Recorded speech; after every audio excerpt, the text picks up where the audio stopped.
स्वागत है आप सभी का गायत्री पीजी कॉलेज सांचौर की ऑनलाइन क्लासेस में।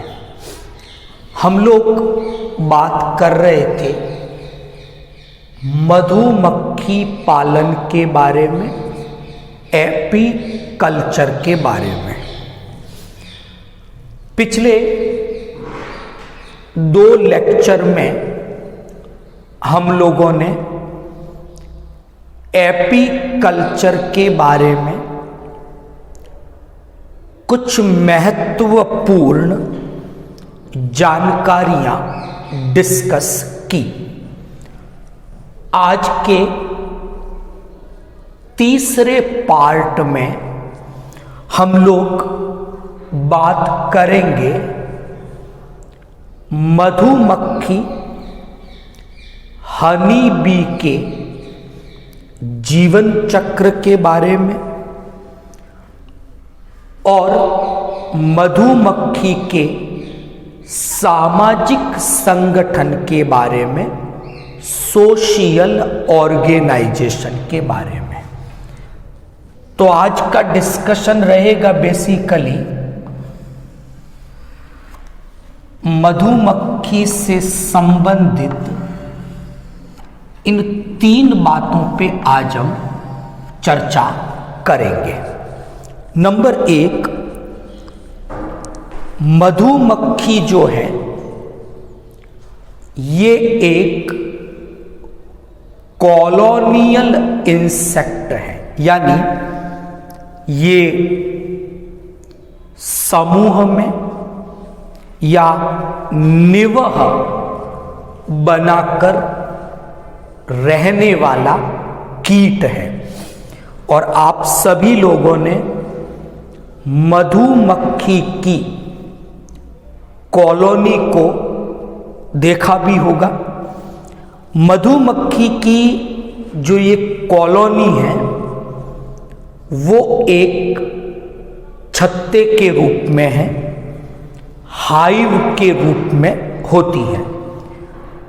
पेड़ों पर, चट्टानों पर, मकानों की जो छत है वहां पर आप सभी लोगों ने मधुमक्खी की जो हाइव्स हैं, इनके जो छत्ते हैं उन्हें आपने देखा है।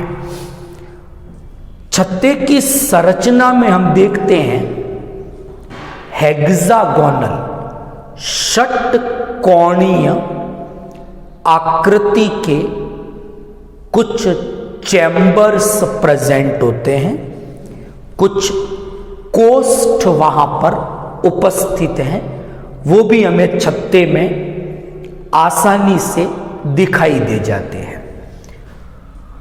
अब हम बात कर रहे हैं कि मधुमक्खी की जो ये कॉलोनी है जिसे छत्ता कहा जाता है, वहां पर हम क्या देखते हैं कि 3 अलग अलग प्रकार के सदस्य, 3 अलग अलग प्रकार के मेंबर्स प्रेजेंट हैं। पहले मैं उनके नाम लिख देता हूं, फिर उनके बारे में कुछ जानकारियां हम लोग डिस्कस करेंगे। नंबर 1 पे मैं बात करूंगा क्वीन की। क्वीन को रानी मधुमक्खी के नाम से जाना जाता है। नंबर 2 पे वर्कर्स है, हिंदी में इन्हें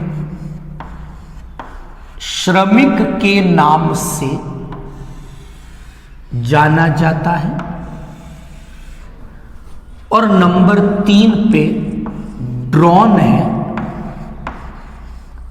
जिन्हें नर के नाम से भी जाना जाता है। तो जब भी हम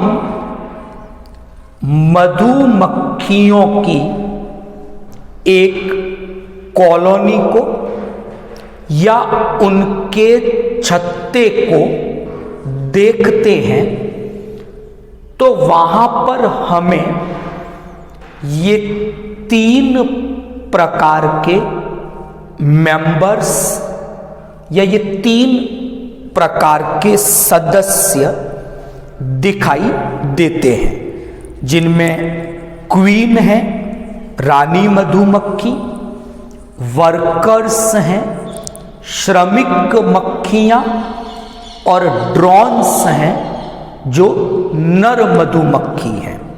तो ये एक व्यवस्था की बात की। दूसरी जो महत्वपूर्ण बात है कि मधुमक्खियों के छत्तों में जो ये 3 प्रकार के सदस्य हैं या ये 3 प्रकार के प्रभेद स्ट्रेंथ्स हैं, ये तीनों कार्य भी अलग अलग करते हैं, यानी तीनों के फंक्शंस अलग अलग हैं। तीनों का अगर हम आनुवंशिक संगठन देखें, जेनेटिकल कॉन्स्टिट्यूशन देखा जाए तो वो भी अलग अलग है, और बाहरी आकारिकी जो है उसमें भी ये तीनों एक दूसरे से अलग अलग होती है। तो यहां पर हम क्या देखते हैं कि मधुमक्खियों के छत्तों में या इनकी जो कॉलोनी है उसमें आपको स्पष्ट रूप से पॉलीमॉर्फिज्म, हिंदी में जिसे हम बहुरूपता कहते हैं, वो दिखाई देती है।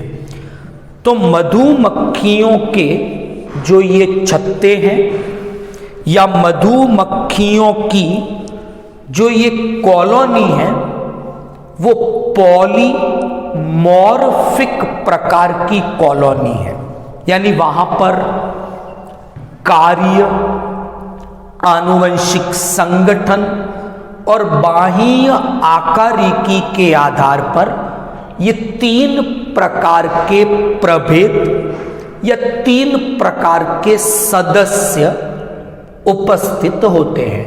तो यहाँ एक बात की कि आज हम जो बात कर रहे हैं कि मधुमक्खियां जो हैं वो कॉलोनियल कीट हैं, निवही कीट हैं, और इनकी कॉलोनी को हमने कहा छत्ता, अंग्रेजी में हाइव कहा जाता है।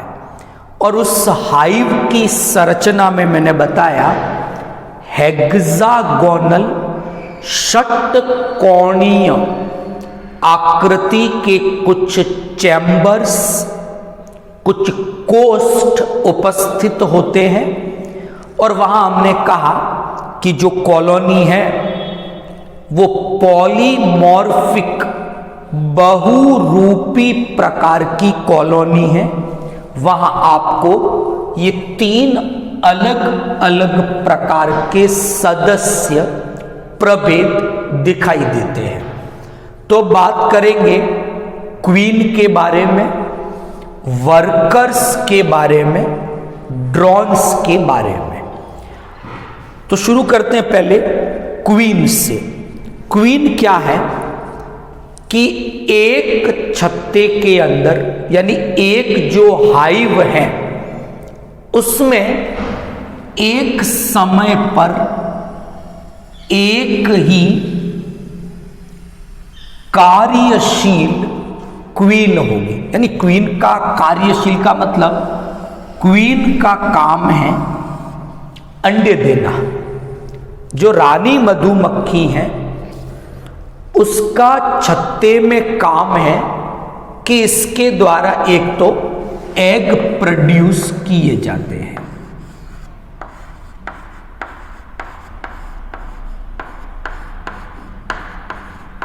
तो ये जो रानी मधुमक्खी हैं वो फर्टाइल, जनन सक्षम है फर्टाइल हैं और एक छत्ते में रानी मधुमक्खी के द्वारा अंडे दिए जाते हैं। ये काम है क्वीन का, रानी मधुमक्खी का। तो रानी मधुमक्खी फीमेल है, अंडे देती है, तो फीमेल है यानी ये मादा मक्खी है, लेकिन जनन सक्षम है क्योंकि ये अंडे देती है।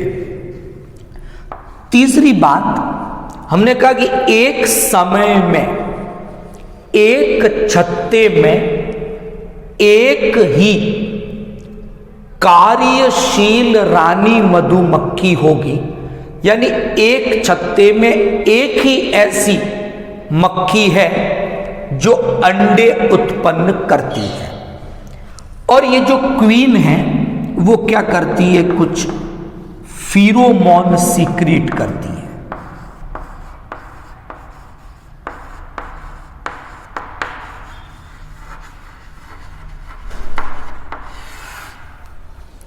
तो रानी मधुमक्खी के द्वारा छत्ते में कुछ रसायन मुक्त किए जाते हैं। ये रसायन फीरोमोन है और ये फीरोमोन इस पूरे छत्ते के अंदर मैनेजमेंट करना, ये सब काम इन फीरोमोन के द्वारा किया जाता है। तो छत्ते की जो व्यवस्था है वो पूरी व्यवस्था संभालना ये इस क्वीन का, रानी मधुमक्खी का कार्य है। और इस कार्य को करने के लिए रानी मधुमक्खी के द्वारा कुछ फीरोमोन मुक्त किए जाते हैं, रिलीज किए जाते हैं। अगली बात, रानी मधुमक्खी डिप्लॉइड द्विगुणित है, तो सिंपली आप इसे 2n के द्वारा प्रदर्शित कर सकते हैं। ये डिप्लॉइड है 2n, ये इसका जेनेटिक कंस्टिट्यूशन, आनुवंशिक संगठन है। तो क्वीन बनेगी कैसे छत्ते के अंदर, तो ध्यान रखना छत्ते के अंदर फर्टिलाइज्ड एग होंगे, खूब सारे फर्टिलाइज्ड एग हैं।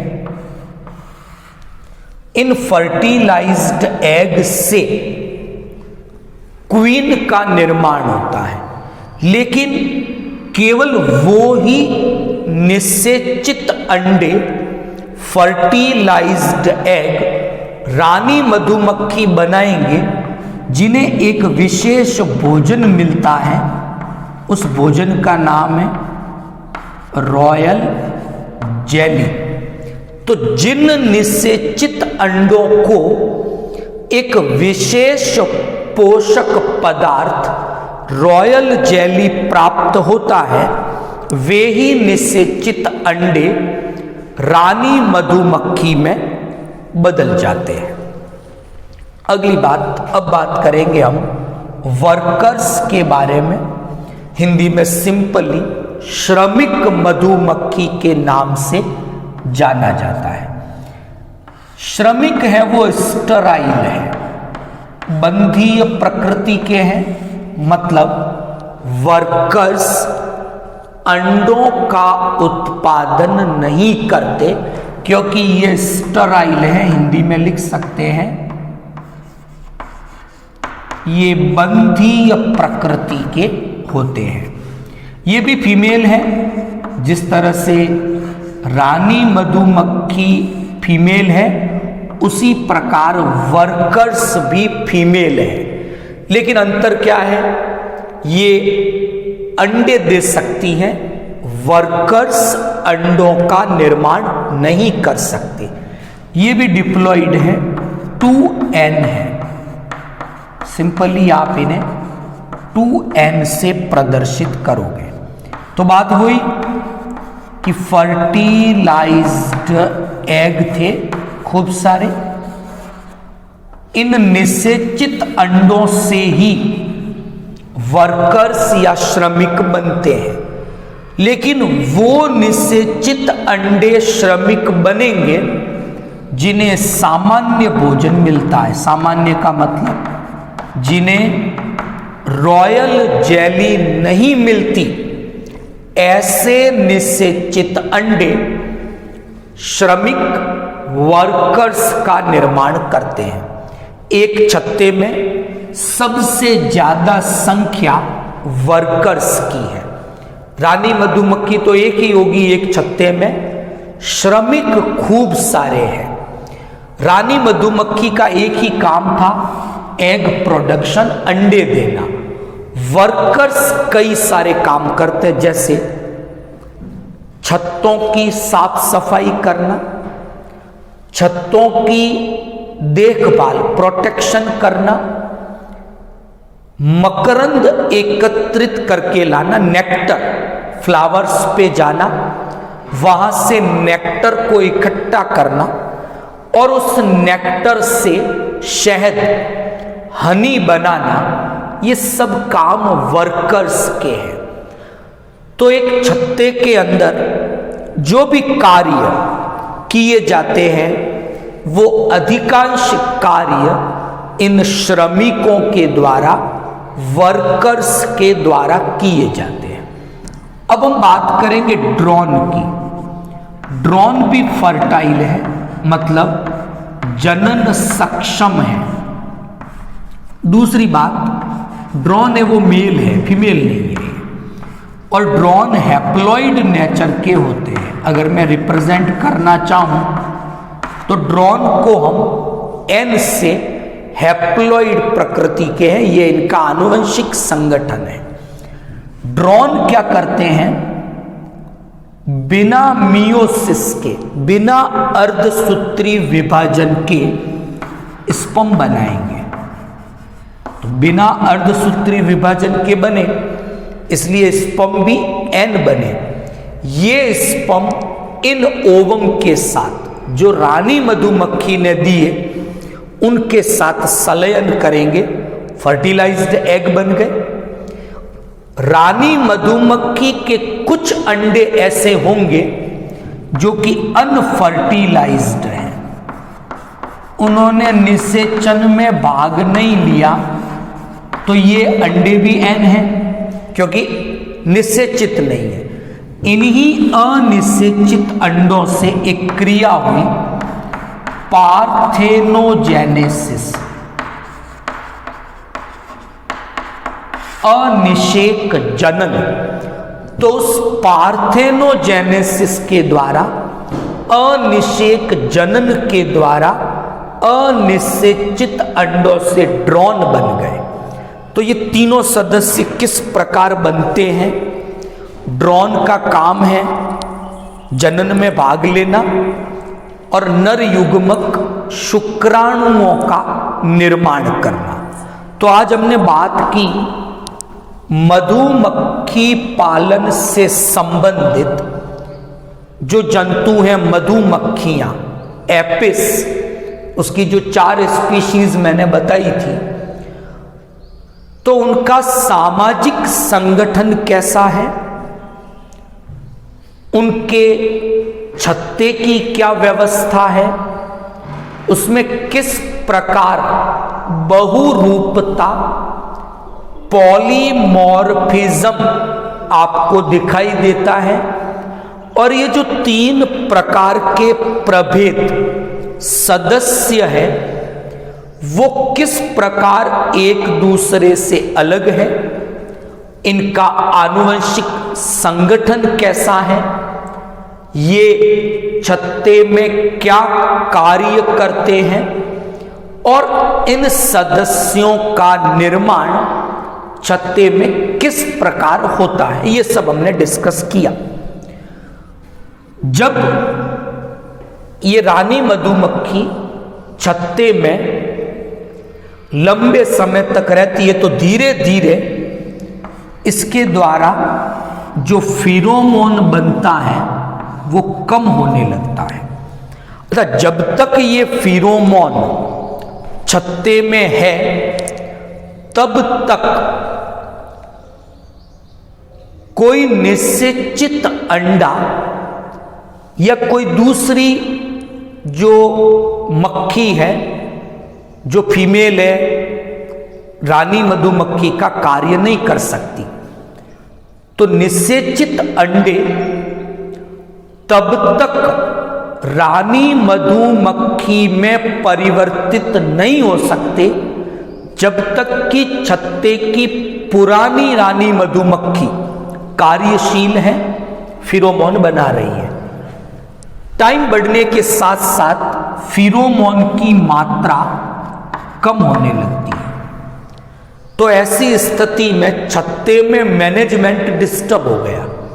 तो ऐसे में कई सारे निषेचित अंडे अब रानी मधुमक्खियों में परिवर्तित हो जाते। लेकिन हमने कहा था एक छत्ते में तो एक ही कार्यशील हो सकती है।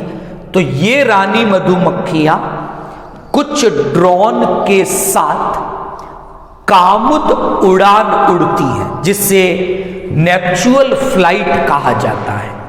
और उस कामुद उड़ान के द्वारा ये रानी मधुमक्खी कुछ ड्रोन एक नई जगह पर पहुंचते हैं और एक नई कॉलोनी का वहां पर ये निर्माण करते हैं। तो आई होप आज का जो पार्ट था एपीकल्चर का तीसरा आपको समझ में आया होगा।